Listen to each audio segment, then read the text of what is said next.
Okay, wow. There we go. So, every so often, my mic does this super cool, funny thing. It's so cheeky. It's such a little cheek stare.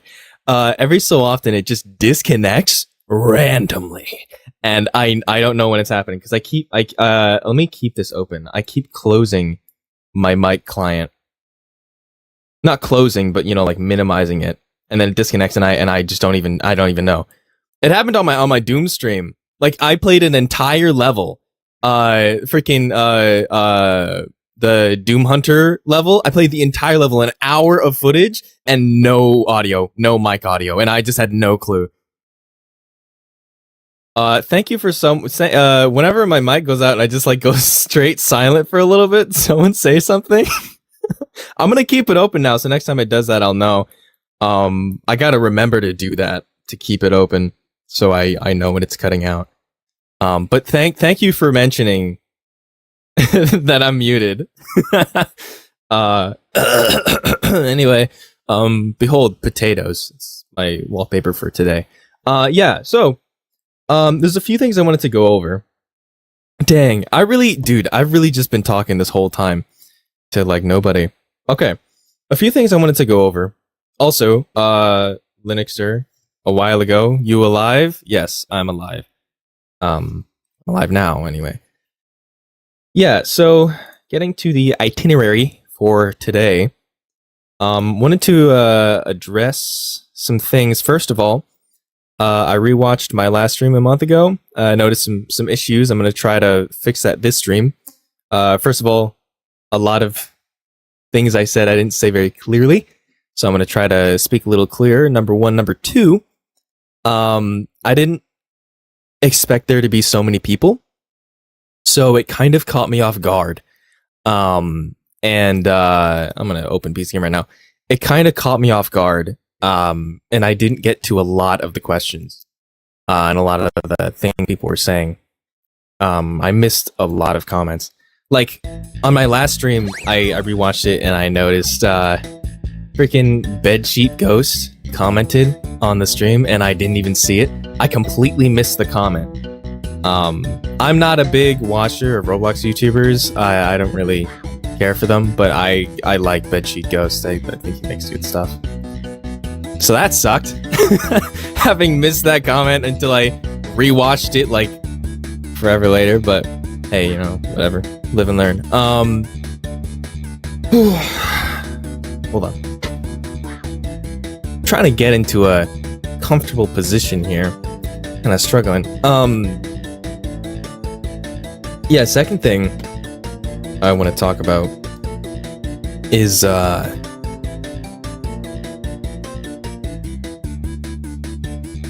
yeah, second thing I want to talk about is PC Game's recent update schedule. Or not recent update schedule, but in general update schedule.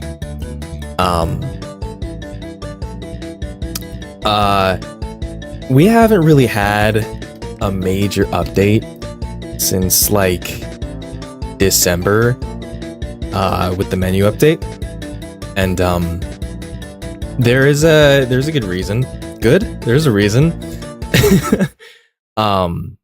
There's a couple reasons. There's a lot of reasons. A lot of them going on. And it's let me actually unequip the upgrade. So after the menu update, I wanted to go straight into stage 3. And of course, I had a little bit of a burnout at the time, so I took a break before actually going into the next update. But it wasn't very long. I forgot to unequip the upgrade. My mind is split. It wasn't very long. I came out. I tried going back to stage 3, and it was kind of like I started getting into it, and I realized how massive stage 3 is gonna be. And it was a little daunting.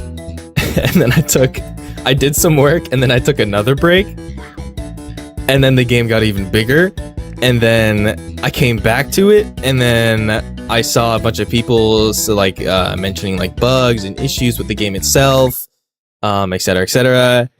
And then I once again crashed out and took another break. And then, so it was a lot of like working and then break and then working and then break. And, cause the game at its core, a lot of people say like, oh, this game is so cool. You're such a genius. You're so awesome. But I'm an idiot. And the entire game concept, like from the beginning, was based on the fact that Doom 1994 is playable, so why can't this be? You know? Where like the entire idea was that like if that game's playable, then this sensitivity is crazy. If that game's playable, then I can just put a bunch of enemies in a room, have some guns, and make a fun game. You know, I don't have to be the master of game design. I don't have to make a masterpiece. I just have to make something that's like okay, you know? And that's where this started. And then going from that to wanting it to be a masterpiece, because you know, like at first I just wanted it to be a game, and now, like, given all the criticisms I'm receiving and such, and they're good criticisms. Well, some of them are a little not so much, but some of them are really good criticisms, and they make a valid point, and it's difficult to accommodate for them because the game at its core is not good game design. So, kind of got off track a little bit with that. Kind of went on a rant there. But, what I'm trying to say is the game at its core is not well designed. So, coming back to all the criticisms later, it was a lot.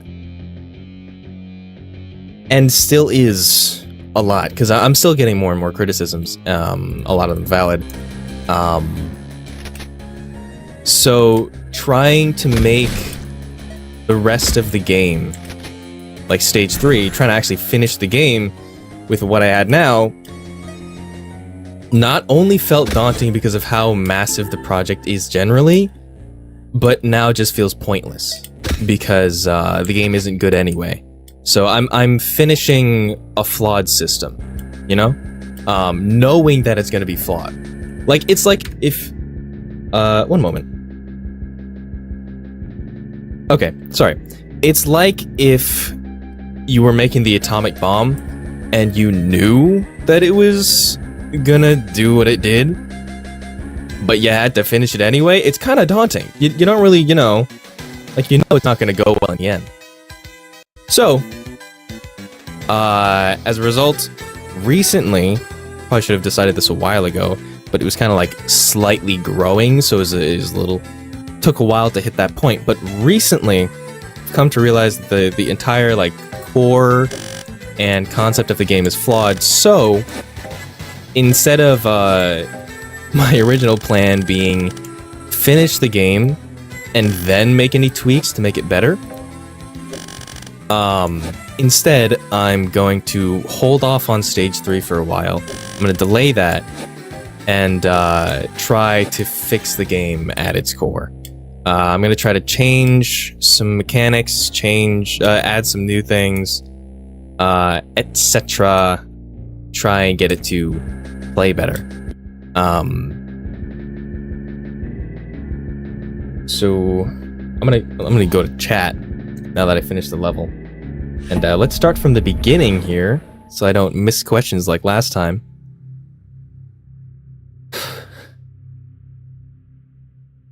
Also, I'm going to be totally honest, it's really hard for me to play the game and also talk.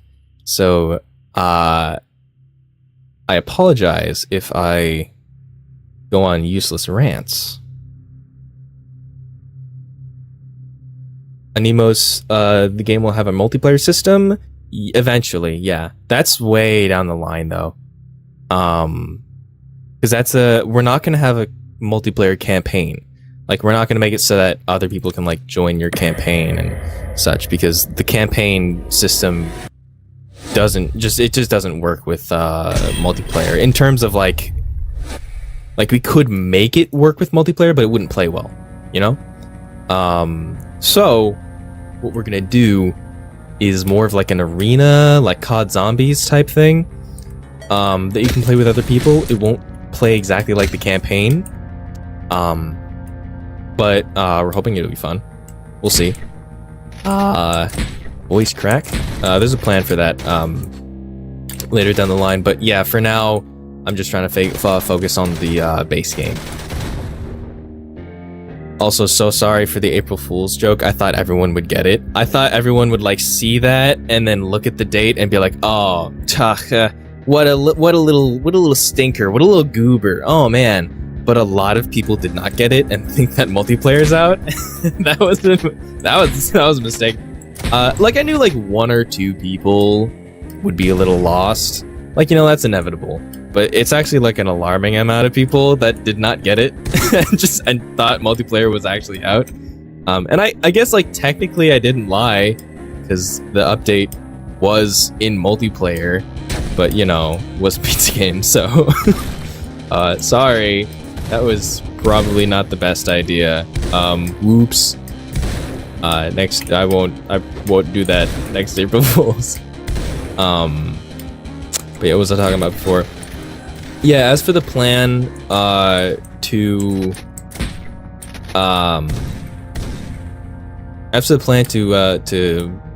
spruce up gameplay a little bit, we have, I'm gonna talk about some things we have planned. I'm not gonna talk about everything. But I want to talk about a few things that we're gonna do. So hold on. I'm trying to think of like what to talk about first. And how much detail to go into. Hold on.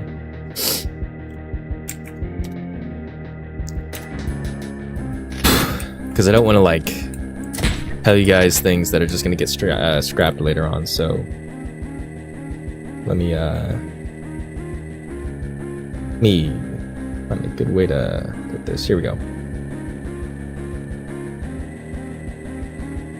All right, so a lot of issues that this game has is kind of based on the fact that it's a roguelike, but it's not a good one. So, hold on. Yeah, roguelikes, when you die, you lose absolutely everything. And that's okay, because they vary enough, and they have a tight enough gameplay loop that you passing the game is purely based on your skill. Not only that, but every time you die, it's a new experience, because the game changes completely every time you make a new run. The problem with this game is it doesn't do that. Number one, the gameplay is not as tight. Granted, it is based on skill, because, you know, I can get through without dying consistently. Well, kind of consistently. Sometimes I die. But, while it is based on skill, it's not tight enough or fair enough that I can just reset you. And it's a long game. It's a long game. Like, to get to just stage 2, which, remember, is not the entire game. That's like halfway through the game. Takes like an hour. So it's a fairly sizable campaign for a Roblox game anyway. And then you just like going all the way back to the start. And not only that, going all the way back to the start, and then the start being the same crap that you just experienced, like, or an hour ago, or however long ago, you know, depending on where you died. It's just not a fun experience.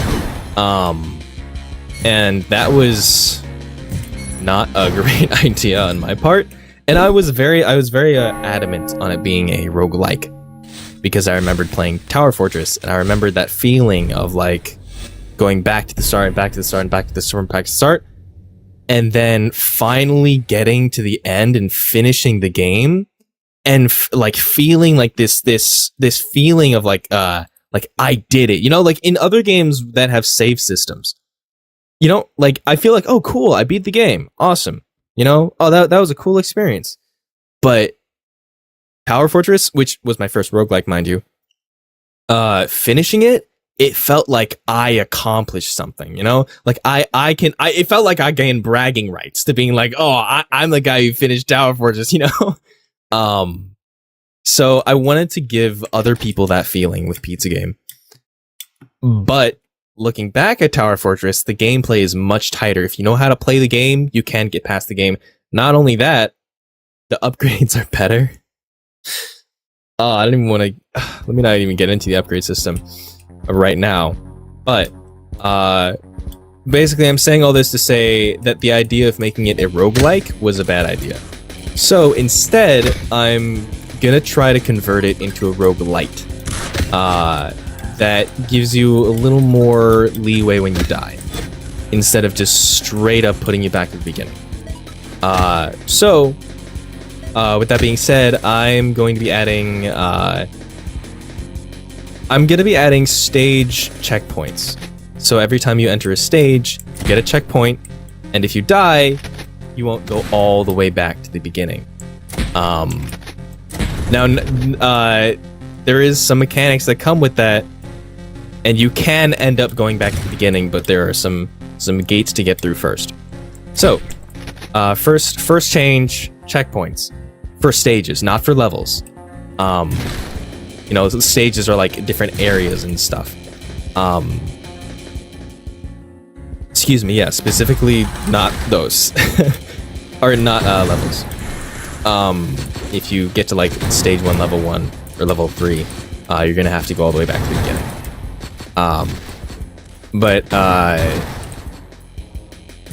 I keep trying to split my focus. But yeah, that's the first one. Stage checkpoints. I'm gonna take a break and answer some questions before I get into the next mechanic we're planning to implement, or next mechanics.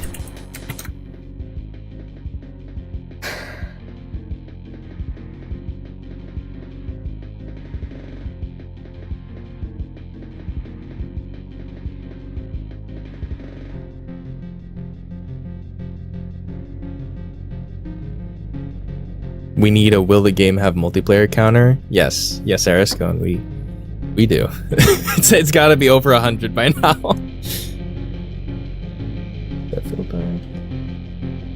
How many levels will be in the game? Kick 9, 15, not including boss levels, because every stage has 5 levels. And then you have the boss levels on top of that. I think there are 8 bosses. Wait, 1, 2, 3, 4, 5, 6, 7, 8. Yeah, 8 bosses total. And we are planning on adding some secret levels. I don't know if we're gonna do that for sure, but we're thinking of adding some secret stuff. So maybe more levels, and then we're gonna add some extra stuff on that. So, but the base campaign will have 15 levels.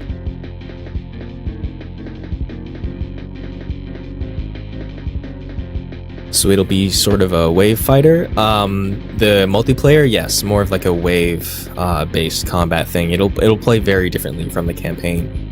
How exactly it'll play, we don't know yet, but we're gonna build the multiplayer around multiplayer instead of trying to convert the campaign to accommodate for multiplayer, you know?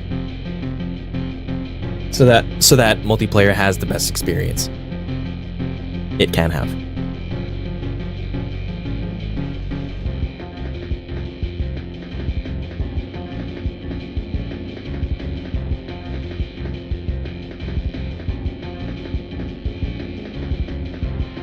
Do you plan to change how difficult some levels are currently and bosses? Yes, maybe? Yeah. I am doing balancing changes to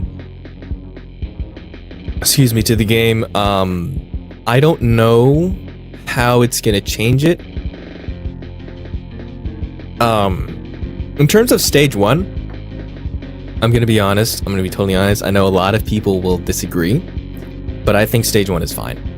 I think the difficulty is perfect where it is. If you're struggling with it, I'm sorry, but it's I know like a lot of people who like go through it easily, and a lot of people, you know, who have like a decent struggle on it. For me, it's trivial. You know, I don't even have to think while I'm playing stage 1. Stage 2 is different, but stage 2 difficulty I think is okay. I might look at it a little bit. I might do some balancing changes with that. I don't know. The game is going to change a lot. So I don't know right now how much easier or more difficult it will be. I'm hoping easier because we're going to be a little more lenient with dying. But I'm of the difficulty of the levels themselves. Actually, I might even make them harder because we're making we're adding more leniency. I'm not sure. I'm really not sure. We'll have to see when we get there. Oh wait, what just happened?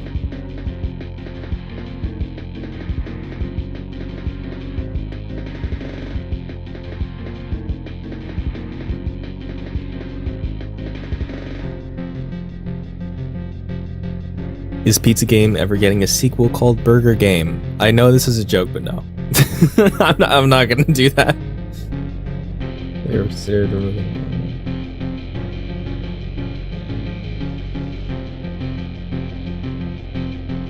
Have you ever considered removing one level from each world to lower the time it takes? Yes, I have considered that. Every time I've thought about it a few times actually. Every time I do, I come up with some reason why it just kind of doesn't work. Could be the hard coding, could be something with the game design. What exactly it is, I don't remember. Every time I think about it, I go through the same process and then I come out like, oh no, that's not gonna work. And I always forget what that reason is. Maybe it's just the hard coding. I'm not sure. Could definitely be that. We'll see though. Maybe someday I will. Maybe I'll just make the levels shorter. Who knows?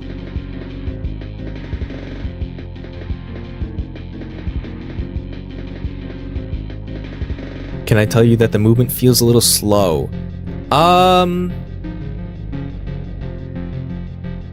It's not meant to be that fast.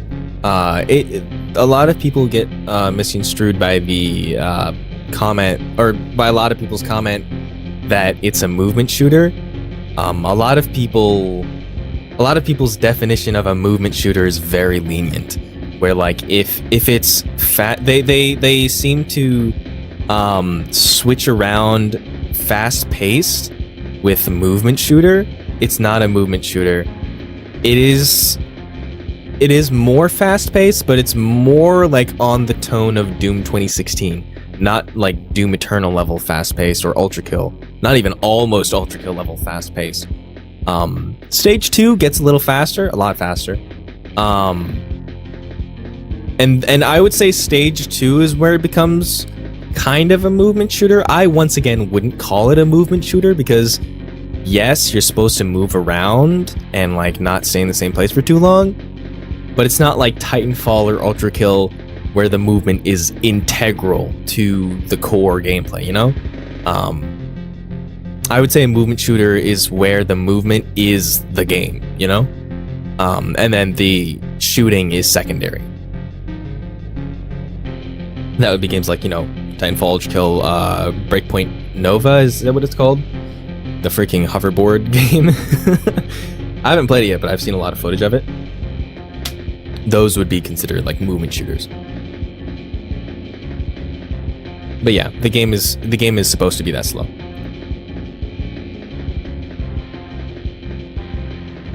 And if you don't like the speed, just bunny hop. It's really easy. Just literally just hold space and you go faster. There you go.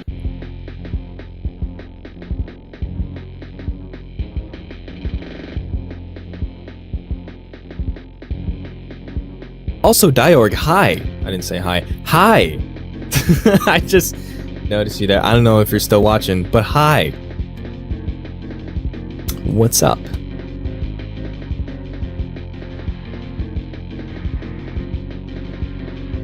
Roguelites give you that really good feeling too anyway, and give you a way to no upgrade challenge runs, which makes you feel really good. That's true. That's true. They do have a little more like dynamic feeling, where like if you, it's like almost like a dynamic difficulty meter, where if you really can't do it, you can like put all your time into like getting the upgrades. But if you really want to challenge, you can just like no upgrade the thing and try to do it naturally. And I guess it is a really good feeling to like be able to play like early on. You can get through the game with a bunch of upgrades, but after a while, you know, getting to the point where you can just get through the game like with no upgrades, that's a good feeling. So I get it. Yeah, I agree. Not really losing much by making it a roguelite.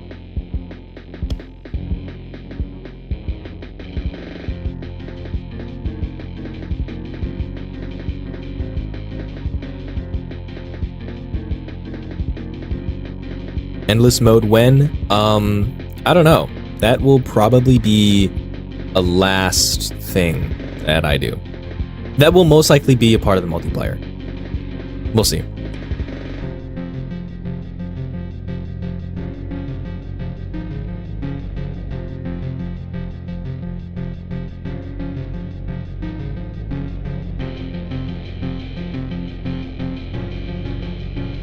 Will I make more elements for weapons? No, not really. Yes and no. They won't be elements for weapons, but I do use, like in the new update, I do use the elemental system for some different effects, for perks and such. But for weapons, no, it'll just be the 4. I don't want to like add a bajillion different elements and confuse the crap out of the player. I do like adding stuff, but like I don't want to add too much, because then I have to explain it, and a lot of the issue with adding stuff like that is like you're gonna have like a big old like paragraph you're gonna have to read on how this one mechanic works, you know? That's I want to avoid too much to explain as much as possible.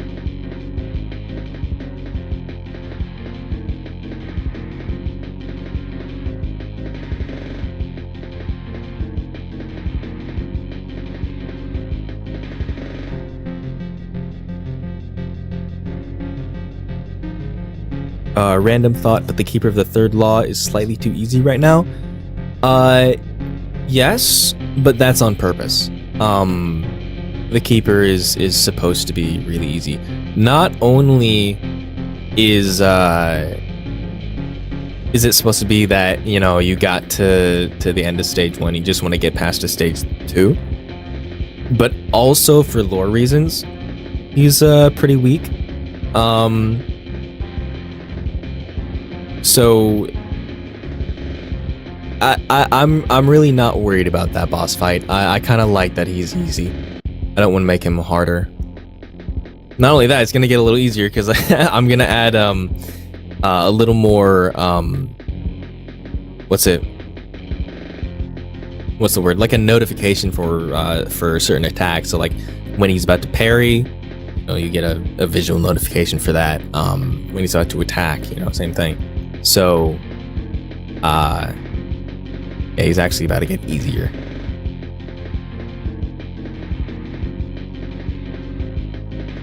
So Mr. Cream Soda composed all the music? Yes, he did. Well, almost all of the music, except for the, what is it called? The kiosk track, except for the kiosk track. Funny little thing about that track, when we were making the kiosk, he was doing something else at the time, and I was like, I need to test the music system. I'm just gonna add a little placeholder track. When you're ready to make that track, let me know. So the track you hear was the placeholder track that I added, and I was just like, hey, this track's actually like pretty good. I could just like leave this in here and, you know, save you some work. So you don't have to make like 7 million tracks. And he was like, yeah, okay, fine. And we did. and I kind of regret it, because now that's the track that everyone references when they talk about this OST. And it kind of sucked, because that's the only one he didn't make. It was just some free track I found on the toolbox. But yeah, that's the Chaos track. Let me see.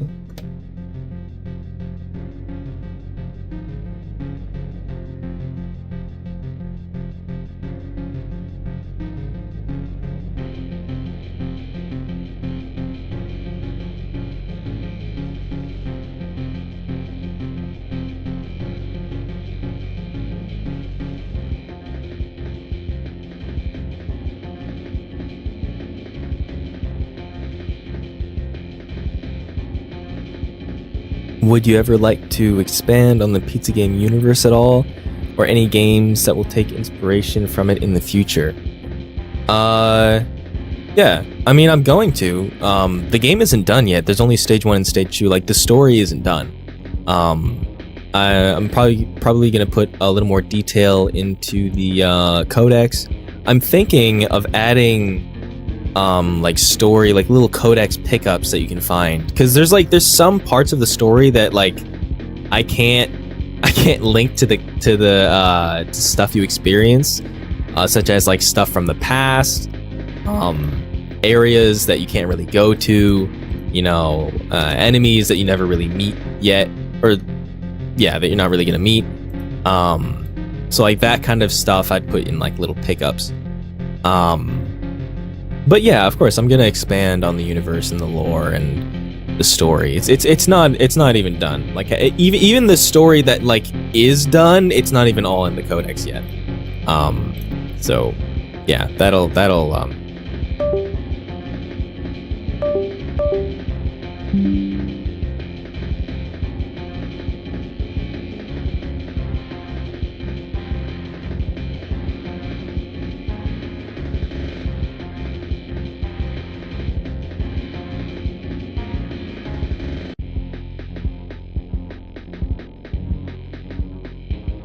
my bad. My mic just disconnected. Let me check, make sure I'm getting input. Yeah. Okay. I'm hoping it didn't. I think it disconnected just now, so it's fine.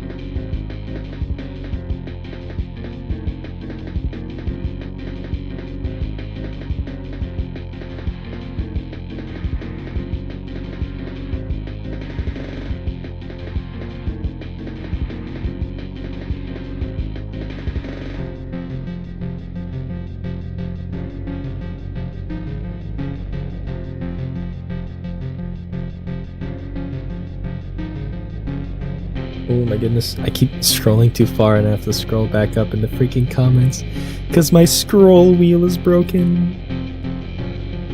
Hold on.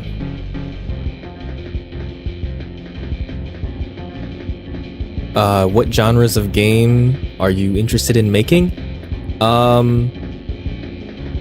Well, of course, shooters.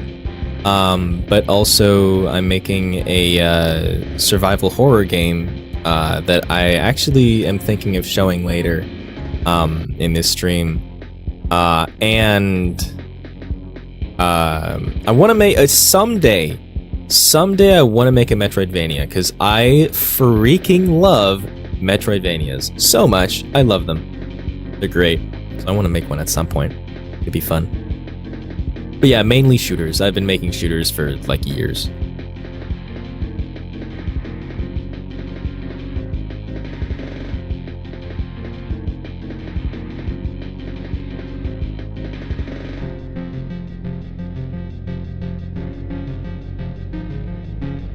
Are the boxes for the start run upgrades gonna get unique sprites? We were actually planning to give all of those upgrades their own like 3D model. The box was a placeholder. The box was for the first upgrade, which is called bigger boxes. That's what that was for, and then we just put that for all of them. And in the Discord, when I released that update, I said in the in the message for the update, that the update is just taking way too long. I'm just going to release what I have, and then we'll finish the rest later. And that was a part of it, where like we didn't finish all the models for the upgrades, and we just released it because like it's just we had so much going on, we didn't want to make everyone wait in a freaking eternity, and it worked anyway. Like the update itself. The thing is, which I will talk about in a minute, I'm gonna be removing the upgrades. So no, they were going to, but we just never got around to it.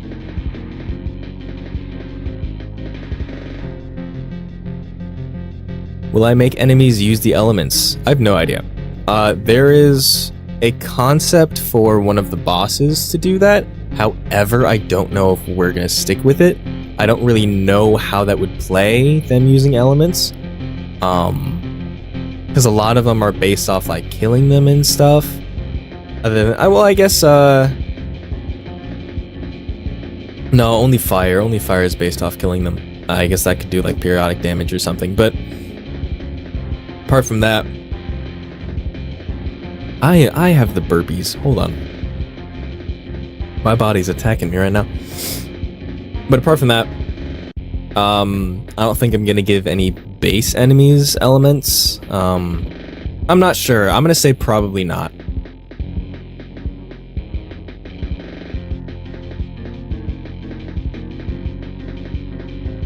Who made the music? It's so cool. Cream Soda, the co-creator, developer, man. He made the entire OST, except for the kiosk track. But yeah.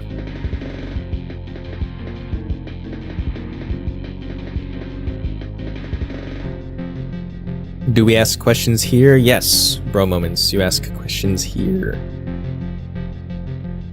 Oh wait, you already answered that. How making this game's pizza bait idea came into your mind. It was so funny when I got baited. I released a video, the making of pizza game, that kind of explained it. It was like, it was a joke. Like when we came up with the game, I literally just didn't know what to call it, and Cream Soda thought it would be funny to call it Pizza Game, and I kind of just went with it and like based the entire game around the Pizza Game thing. So yeah, it was a joke. It was a straight up just joke because we thought the game wouldn't go anywhere, so thought it'd be funny.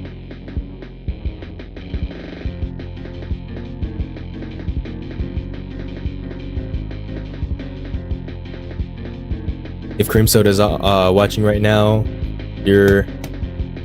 Whoa, just had a stroke. If Cream Soda's watching right now, your OST is awesome. Driven Mad is peak. I'm gonna screenshot that because I know for a fact he's not.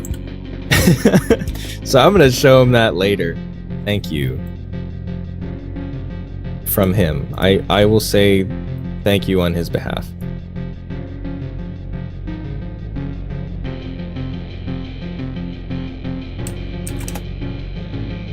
Here we go. All right.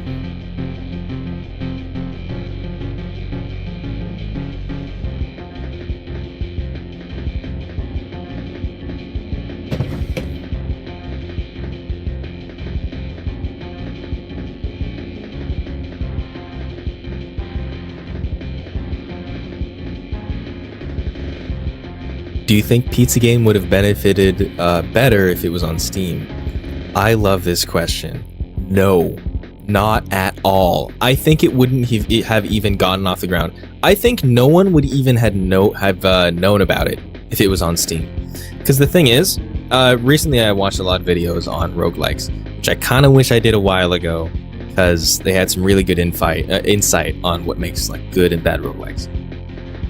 And I recently watched one that went over Axolotl, or aka Solotl, whatever, and why it's not very good. And it was bad for almost all the reasons that Pizza Game is bad. Pizza Game, I'm gonna be totally honest here, is not a very good game. It's not really good. The core concept was flawed, and we kind of went off that core concept up until now. And it's not a very good roguelike. And on Steam, like on Roblox, it's much easier to make a good game because you're pit up against Roblox games. because Roblox games are separated from all the other games, not only because, you know, it's like kind of its own little bubble platform, but because it's its own little bubble of a platform. A lot of Roblox developers base their games off other Roblox games instead of basing it off of actual games, like Steam games. So a lot of them are not good because they're like years behind in terms of game design, because a lot of the games, you know, they don't take game design into account. So even the good games don't even have like good game design.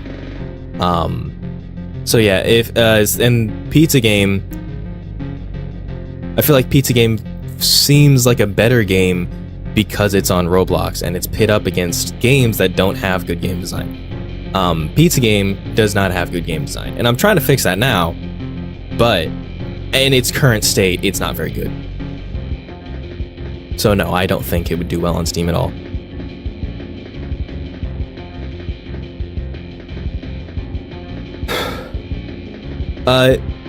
The stream is not delayed a lot. I am delayed. I'm just now looking through chats that are really old because I'm trying to get through all the questions, because in my last stream I missed quite a few comments and I was kind of upset. Like rewatching the stream, I was kind of upset about some of the questions that I missed. So I'm trying to actually like read all of them and get to all the questions.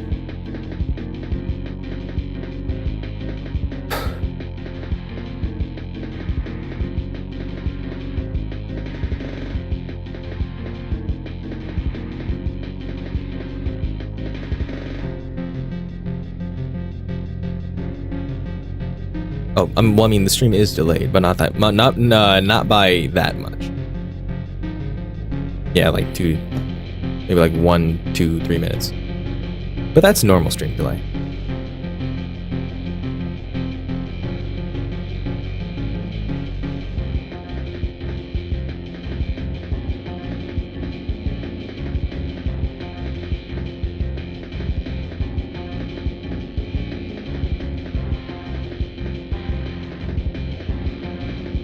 That's true. He said even if the roguelike parts aren't great, the shooting and movement feel really good, and I think that's a main part of why people like it. And I'd say possibly, but that still the fact that a game, like the gameplay, like feeling good for the most part, it's not really enough to make a good game at the end of the day, you know? That's like why Proteus, sorry to anybody who likes Proteus, is not a very good game. I keep going back to it because it looks great and it feels good, the shooting itself, but the game at its core, it's not very good. So I keep like playing it and leaving and playing and leaving, because it's, at the end of the day, it's really not that good. Same with Pizza Game.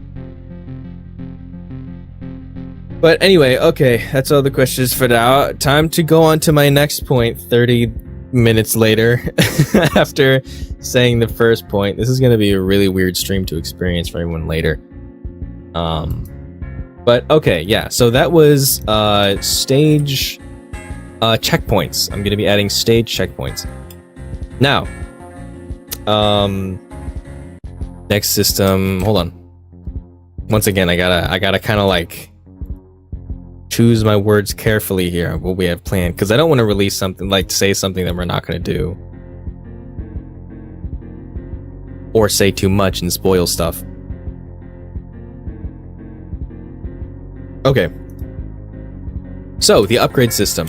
I am going to be removing the upgrade system,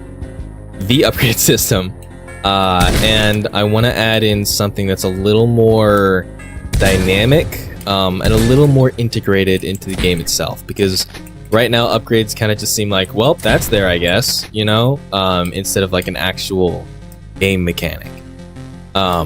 It feels like a little fun extra thing that you could do if you want, you know? It doesn't feel like an actual part of the game. And it also doesn't really feel like it does anything. because it kind of doesn't. But so instead of upgrades, I'm gonna be adding an in-game shop. So every time you die, you will have. Every time you die, you will have a chance to go to this in-game shop, and this in-game shop will save you from resetting your progress.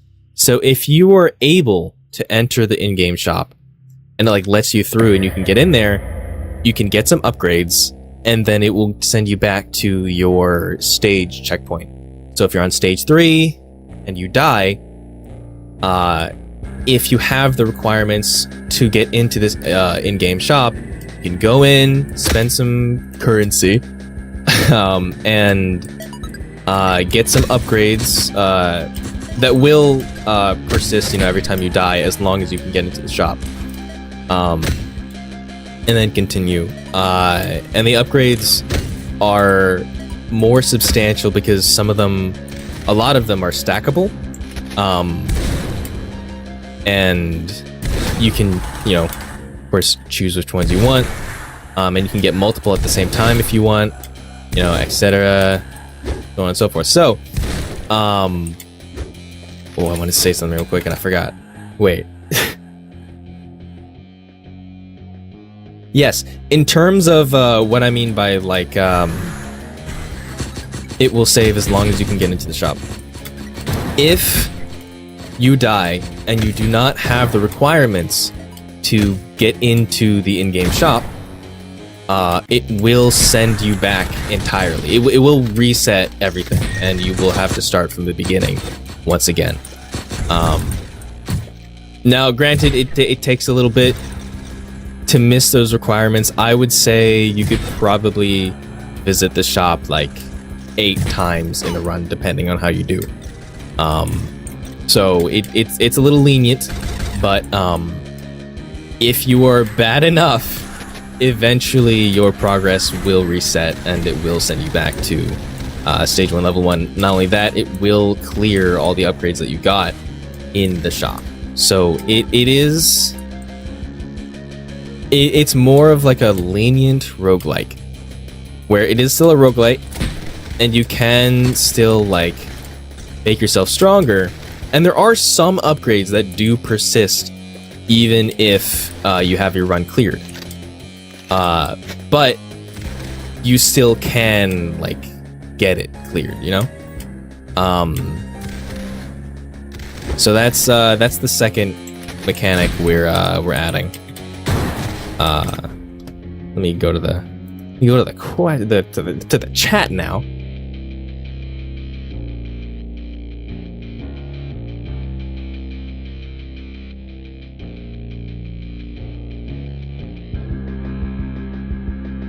Waffles or pancakes? It depends on how I'm feeling that day. I'm gonna be totally honest. It changes.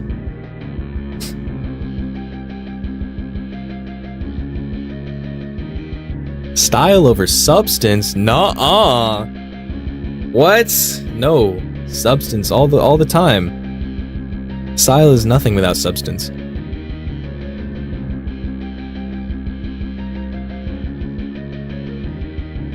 How did you design the enemies in this game? Asking because I'm stuck on making the bosses. In terms of the visual, I'm gonna be totally honest.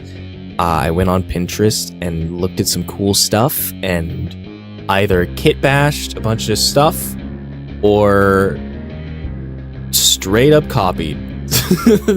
Not literally copy paste, but I basically took what they looked like and made it into a guy. Of course, with my own spin on it, but for the most part. So the visuals, I don't know, I just went on Pinterest. The actual enemies themselves, no idea. Over time, I teeter-totter between just filling the area and making an enemy with a purpose. So the Paladin is actually an enemy created for a game that doesn't exist anymore. So before, you were actually able to go through the game and not get any perks. You were able to just spend 0 souls every time and not get any perks and just get through the whole thing, and you have like 100 souls. The Paladin was entered into the game as a skill check so that if you have no perks by then, he's going to be harder to deal with. It didn't work. And after a while of doing that, we tested the game, and we were like, oh, what if you just don't sell souls ever? How does that play? And we tried it, and it was the easiest thing ever. It was so much better to just not sell souls and not get any perks, and you could just breeze through the entire game. It was like nothing. That's why we added the like when you sell 0 souls, you get -1 health.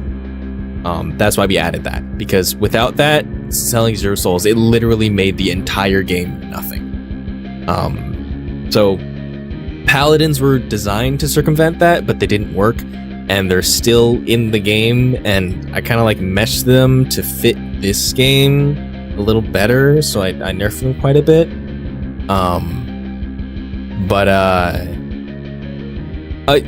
Also, when I said they were for a different game, I mean the game was so different back then, and they were for a very specific purpose that does not exist anymore. That's what I mean by it's from a different game. It's not actually from a different game. I don't know why I said it like that. But yeah.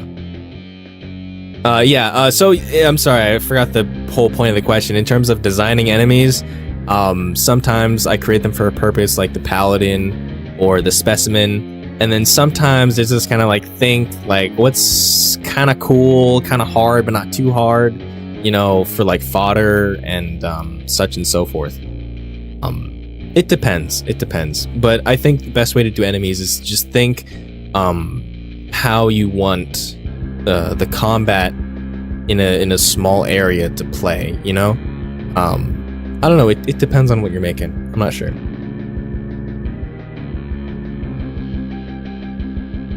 Why checkpoints in a roguelike?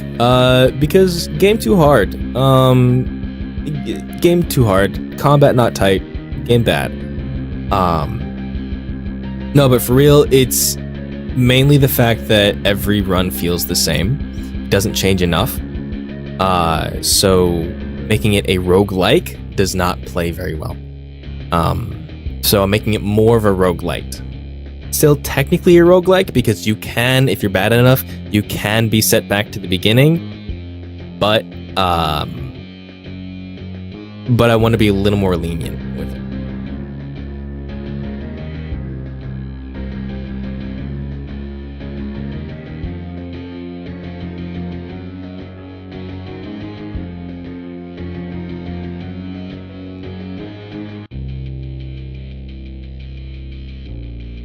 I don't want to get into... Sorry, I once again forgot to read the question. What do you mean by requirements, though? So when I say requirements for entering the shop, I don't want to get into exactly what is necessary to enter it. But I will say it depends on how well you play the game. If you're playing and you're just walking through and you're just meh, whatever, you're probably not going to be let into the shop. But if you're actually trying your best and you die, it'll lend you a bone and you can get into the shop and save yourself for the most part. And then, get some upgrades along with that. Yeah. I just, I don't want to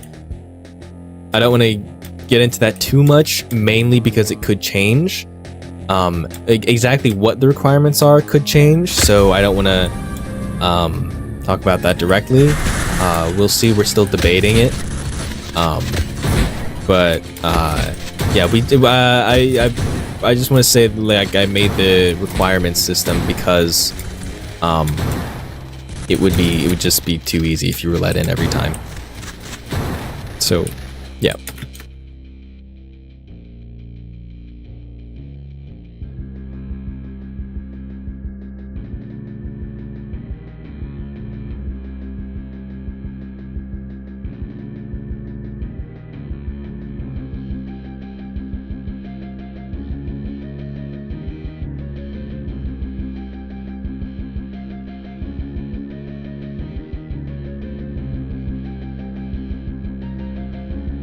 I meant programming wise, but good to hear the visual side. Yeah, programming wise, so in terms of like design, in terms of the actual programming itself, in simple terms, it's one big system that loops through, like every enemy has a description of what they're supposed to do, and then it's one big loop that goes through all the descriptions and then goes through every instance that the description correlates to, and then makes every instance do what it's told, and then moves on to the next one. So every enemy is processed one at a time, but it's also in one big system so that they can communicate with each other if they need to, which you will see in stage 3 visually.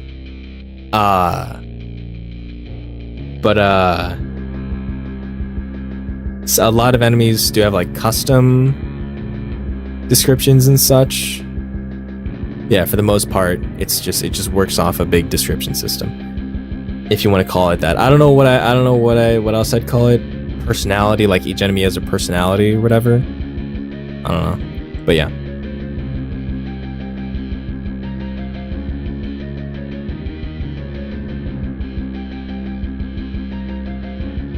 What was my opinion on the April Fool's update?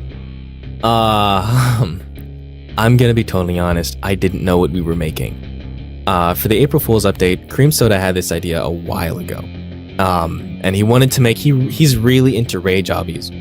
And he wanted to make the new April Fool's update a rage obby. And I was like, sure, let's do it. So when it came to the time where we were supposed to start working on it, I was saying like, I don't play rage obbies, I don't make maps, and obbies are like entirely maps. So you're going to be leading this update. Just tell me what you need me to code, and I'll code it for you. I'll put it in the game. Not only that, like, I played Rage Obbies, like, with him.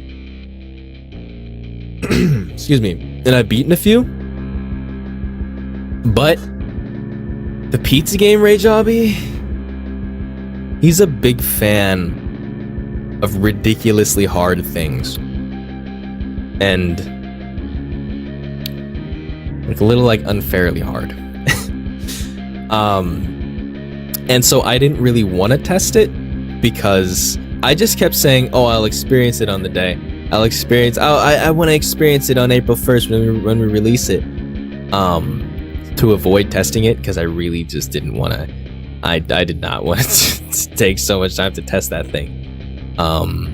So I didn't really know what we were making. I was just coding stuff and just putting it in and just letting him run wild and do his thing. So that was Cream Soda's child, his baby, if you will. What's my opinion on it? It was interesting. I don't regret it. I think it was cool. It was interesting. I don't know. I don't dislike it, but I can't say I loved it. I didn't even beat it. I actually did not beat it naturally. I did not get through the whole thing. I don't know who did. I don't know if there's a single person who genuinely got through the whole thing. I think there might have been a few. Maybe they went on private servers, but I did not. I tried a few times and was like, I don't want to do this, and then I left. So I don't know. That's my opinion, I guess. I don't know. What would the shop theme be? You will have to wait and see. Will I make melee weapons a bit better? They feel a bit weak when 5 divines get spawned on you. No. Melee weapons are for high health enemies, not for a bunch of little dudes. It does like suck when you get a bunch of little dudes and then you get a melee and you just kind of got to deal with it. But that is sort of the point of the game. In terms of like the weapon system, is like you get what you get and you don't get upset. You just kind of gotta like deal with what you have. And normally I'd agree that like, oh, it's kind of trash like when that happens, but you can deal with it. Just keep parrying, slashing. It takes a little longer. Like it's not instant, like with an I6 or a Boris, but you can do it. So. That portion of the game is not going to change. Also, melees are so incredibly overpowered that we had to add a melee counter for every boss in the game because you could just instantly kill them all. So I'm not going to buff them. I'm not going to be buffing them anymore. Because they're already kind of ridiculous.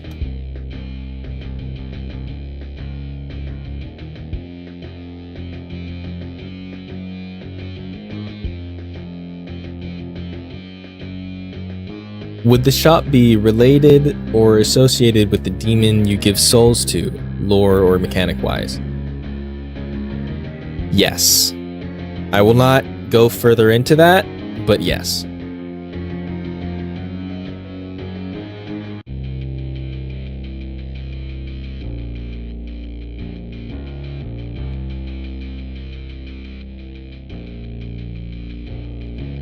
Can I remove the dreadful melee resistance? No.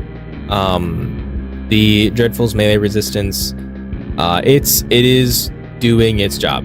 It's meant to screw you up and switch up gameplay, and it's doing it. Not only that, but they are dreadfuls themselves are kind of a weak enemy in stage 3.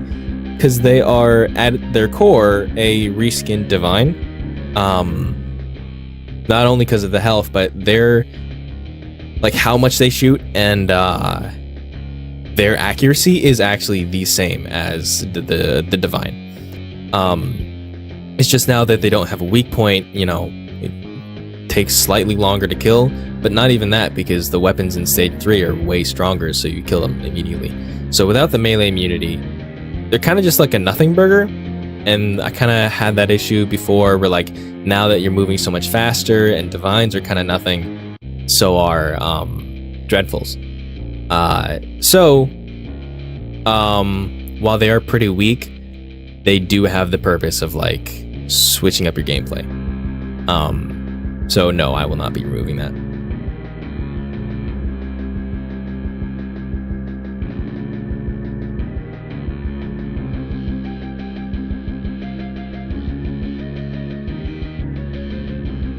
Will there be any new types of guns? New types of guns? No. New guns? Yes.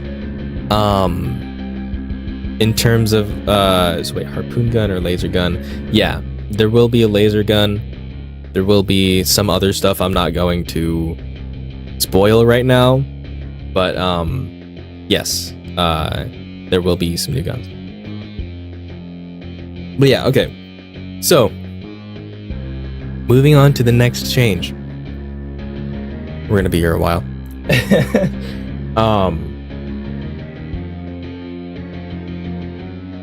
Yeah, moving on to the next change. I keep like burping and I keep like having to take a minute. It's freaking annoying.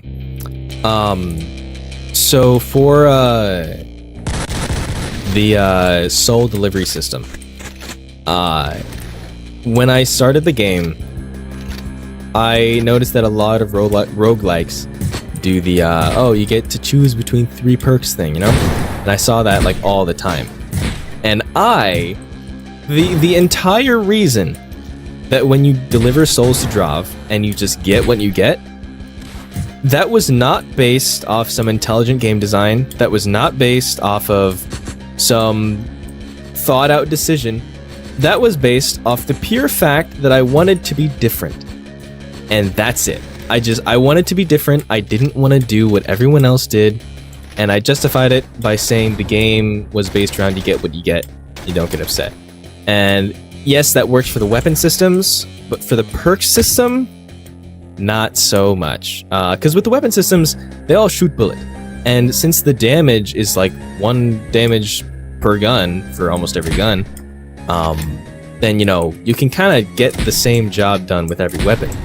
And yes, melees are different, but you can get the job done. Perks, having a completely random build doesn't feel good. And you just kind of like walk through and you're not thinking about... My thought was that like, oh, you'd have to think about how to use what you get. And yes, for the most part, But because of how the perks are designed and how the game is played, not really. You just kind of walk through and get whatever and deal with it. And you just like play the game as if you didn't really have perks and just let them do whatever. And it kind of sucks. It's part of the fun of roguelikes is being able to make a build and make an interesting build, you know? But here you can't really do that. So, what I'm going to do is you will be able to choose from 3, but not every single time. Oh yeah, this was an ambush. Here I go, bye. So, hold on. Okay, yeah, so, another issue with the game was that, a lot of people were saying, and I did hear it a lot, I hear you, that, like, when you give Drav 100%, there's no reason to go over,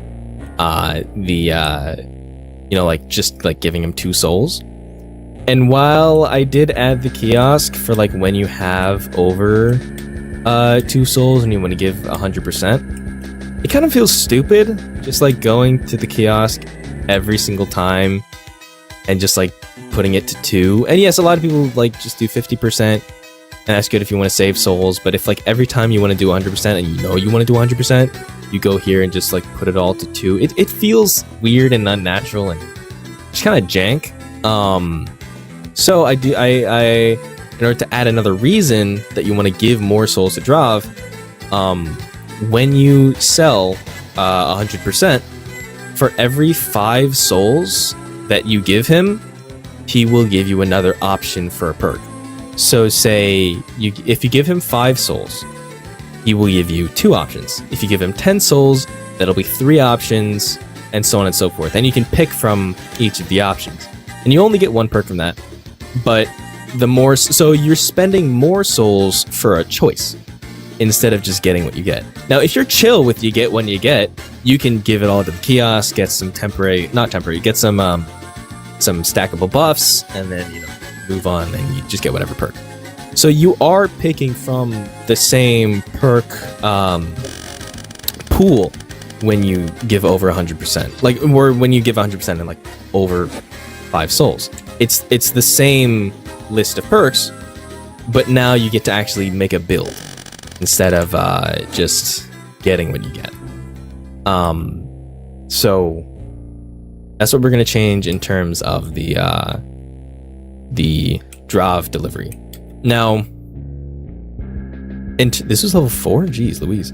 In terms of the kiosk, the problem with the Drav delivery thing is now that you have more incentive to deliver more souls, there's less incentive to go to the kiosk, which the kiosk was already a meta mechanic where it's slight buffs that build up over time. However, oh wait, hold on. Okay, yeah. However,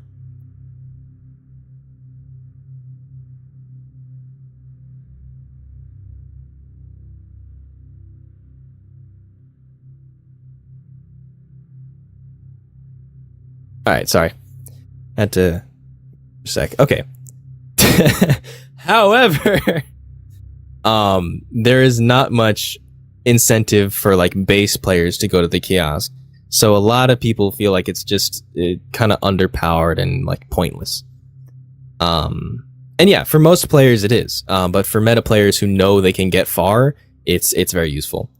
But anyway, now that there's more reason to spend more souls, there's less incentive to go to the kiosk, the already kind of useless kiosk. So, and I don't want to buff it, because if it's too buffed, then the meta players who do go to it every time, they'll just be like gods by the time they get to a later stage. So, we're thinking of adding a, if you've ever played Borderlands, a kind of daily deal situation, where every level it will give you a different deal that you can spend a little more souls on and get some extra buffs from that daily deal. Exactly what's included in the deal I won't reveal, but it is going to be substantially better then the current rewards, not only that, but it won't be a gamble. So, like, you know, the current mechanic of the kiosk. So that's a little more incentive to actually go to the kiosk and use it, instead of going to Drav. Excuse me.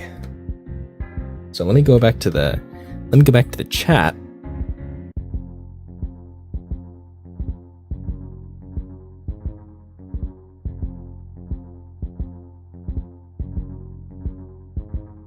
Gotta scroll up. Hold on.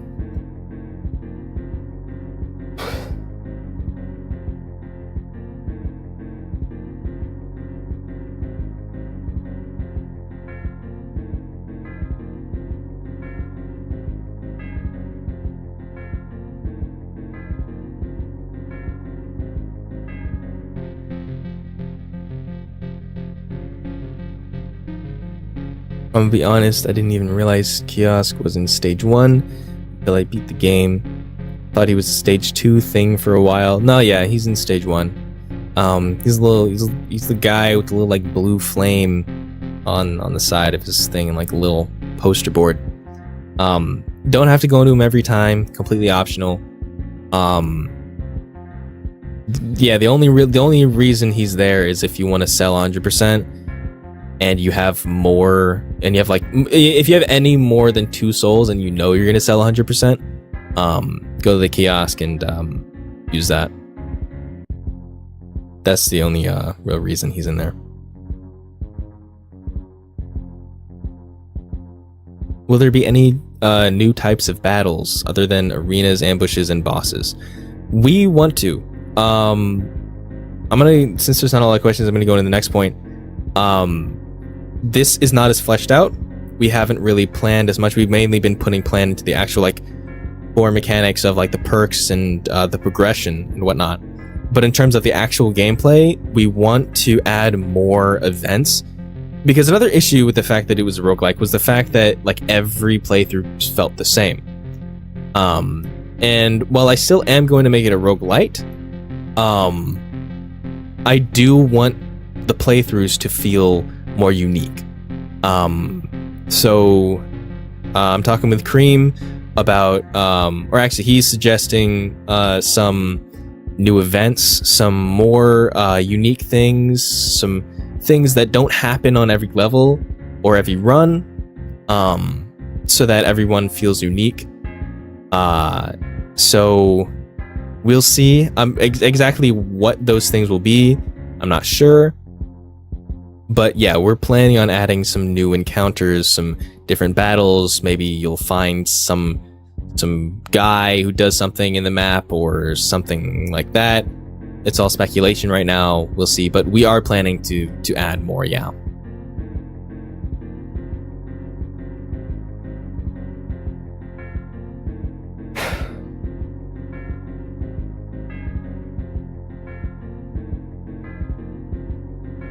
What about random rune trial events? Maybe. That's an interesting idea. I'll think about that.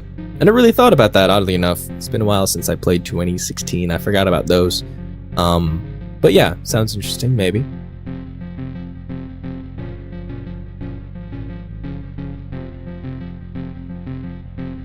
Okay.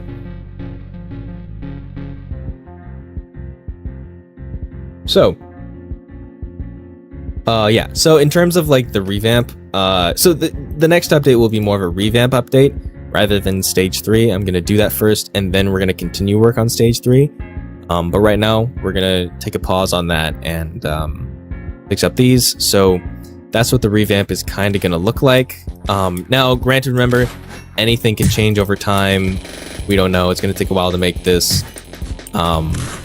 But I just want to let you know what's going on, why it's been taking so long, and the future of like what we're gonna do to fix the current state. Yeah.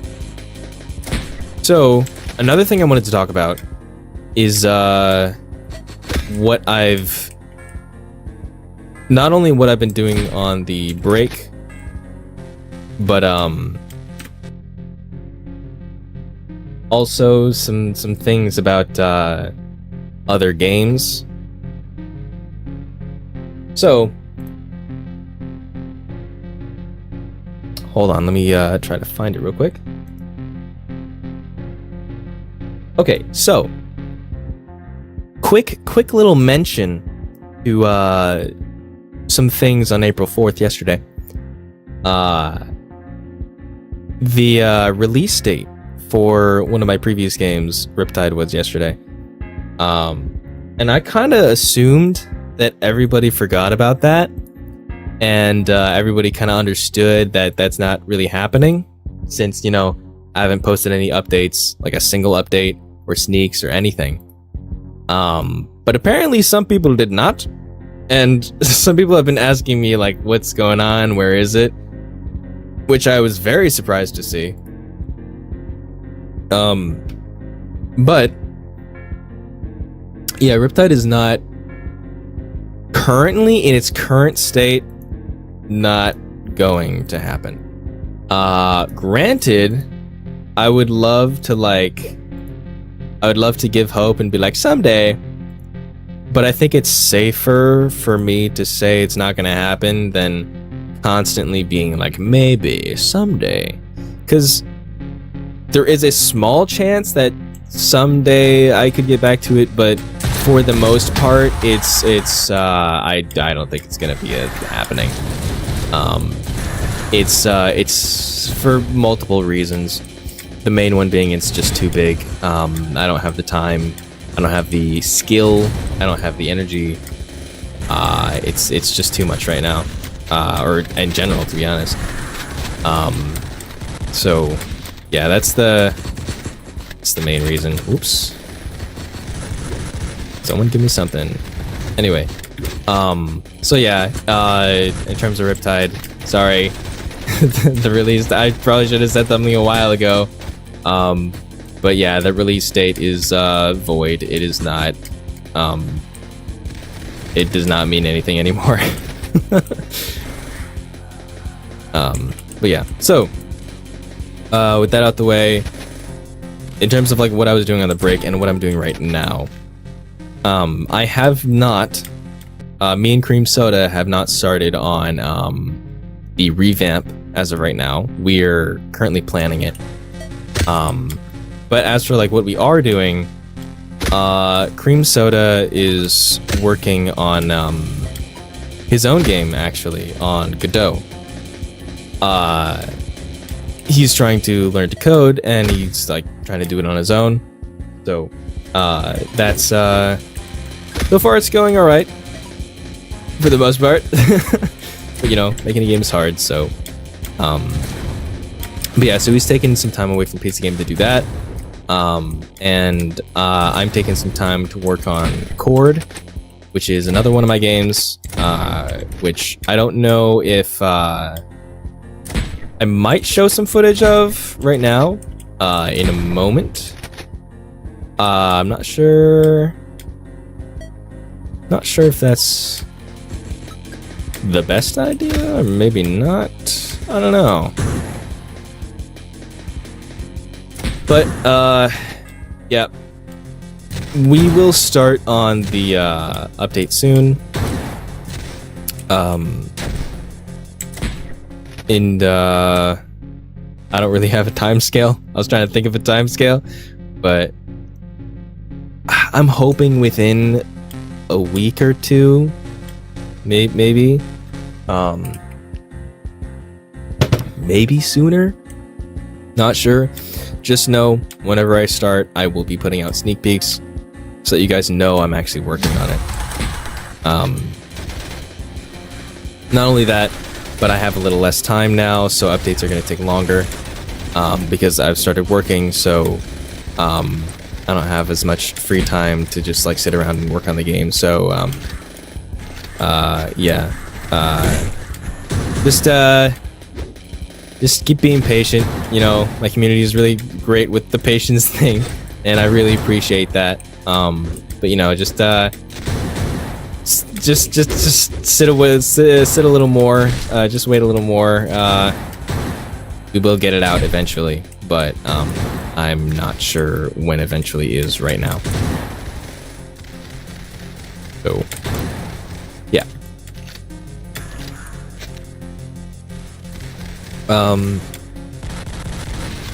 Okay. Well, I think that's all the points I really had for today. I'm trying to think of anything else I wanted to talk about. Anything else I want to tell you guys before I get off. Will there be any variants? I mean, like an i6, but has more bullets, and is found in later stages? Probably not. Probably nothing like that. I want to make weapons feel a little more unique, you know? Rather than just like variants of another weapon. I won't say no. I'll just say probably not. But we'll see. Have you considered adding difficulty multipliers for players who have completed the game? Similar to the boss Dead Cells in Dead Cells, for example. Never played Dead Cells. But in terms of like difficulty multipliers, yes. After something that I really want to do and that I have planned, I will confirm here, is after we're done with the base campaign and after you beat the base campaign, you will unlock hard mode. And then that'll be and it will not be a multiplier. It won't be like, oh, all the enemies have double health. You take more damage, you take double damage. No, we have made a lot of content that we've had to scrap because it's just too hard. It's too much for new players, you know? So all that extra content, those like extra game mechanics, extra like things that enemies can do, we'll be adding back into hard mode and adding on top of that, like coming up with new stuff. So hard mode will be more content. Like there will be new things in hard mode. It won't just be like the same thing again, but like, oh, more stats, you know? I'm actually really excited for hard mode, so.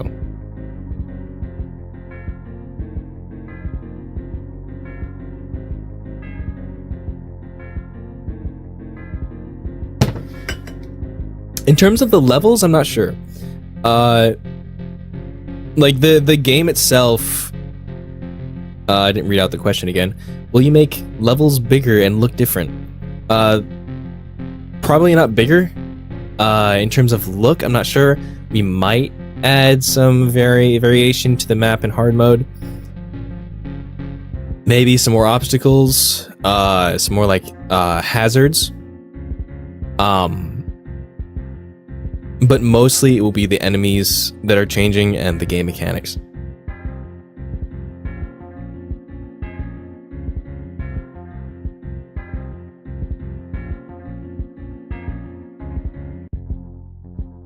Okay, well, I think that's enough for today.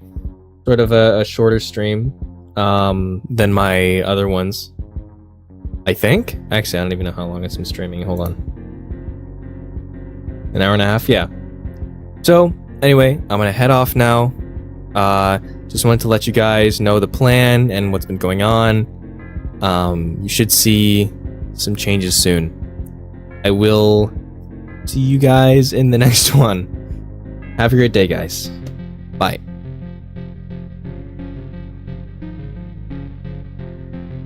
Really quick before I go, will the player ever be able to hold multiple weapons like a small inventory?